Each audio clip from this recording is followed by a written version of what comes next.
Taigi dabar mūsų klausimas toks. Ar įmanoma, kad protas gyventų visiškai dabartyje? Tik toks protas neturi baimės.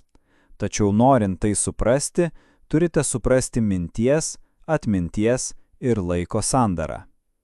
O ją supratus, ne intelektualiai, ne žodžiais, o iš tikrųjų visa širdimi, protu ir vidumi, būsite laisvi nuo baimės. Tuomet protas galės naudotis mintimi, nekurdamas baimės. Mintis, kaip ir atmintis, žinoma būtina kasdieniam gyvenimui.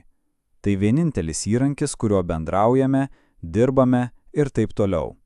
Mintis yra atminties, per patirtį, žinias, tradiciją ir laiką sukauptos atsakas. Iš šio atminties fono mes reaguojame, o ši reakcija ir yra mąstymas. Taigi mintis būtina tam tikrais lygmenimis, bet kai mintis psichologiškai projektuoja save kaip ateitį ir praeitį, kurdama tiek baimę, tiek malonumą, protas aptemsta ir dėl to neveiklumas tampa neišvengiamas.